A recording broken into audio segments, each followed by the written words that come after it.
একটা ভেড়া ফাটা গলা নিয়ে পুনাম চলে এসছে তোমাদের সাথে অনেক গল্প করতে। গাইস এরকম বিচ্ছিরি মার্কা গলার ভিডিও আমার সামনে এলে আমি হয়তো দেখতাম নাই, কিন্তু তোমরা আমাকে অনেক ভালোবাসো, তাই প্লিজ দেখে উদ্ধার করে দাও। তো যাই হোক গাইস, এটা ছিল বাঙালির দুর্গাপুজোর নবমীর দিন। আর নবমী মানে বাঙালি কখনোই নিরামিষই খাবে না। অনেক কষ্টে অষ্টমীর দিন পেটে কিছু বাঙালি লুচি গুতায়, কিন্তু ওটা বাধ্য হয়ে গাইস।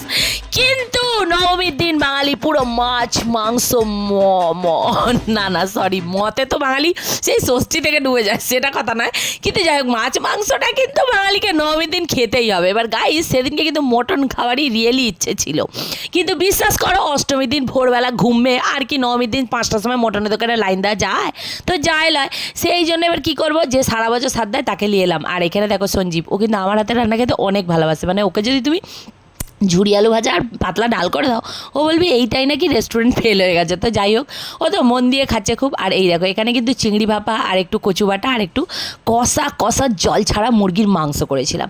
তো খেতে কিন্তু রান্নাগুলো অনেকে ভালো হয়েছিল, এমন নয় যে মটন হয়নি বলেই কিন্তু মুখে রুজবে না। তো যাই হোক, মটন আবার যেদিন হবে সেদিনকে খাবো। আর এখন দেখো আরাম করে পুরো একদম করে খাচ্ছি, কারণ কচু খেতে আমার অনেক ভালো লাগে। আর দেখো গাইস, এই যে চিকেনটা দেখছো না, এটা কিন্তু তোমার উজ্জ্বলদার চিকেনের থেকেও ফেমাস। আর শোনো, এই যে শশাটা না শুধু চাটে খেলে হবে না, একটু ভাতেও খেতে হবে, কারণ শশা দিয়ে ভাত খেলে পরে ভাতটা তোমার ভালো হজম হবে, বুঝছো?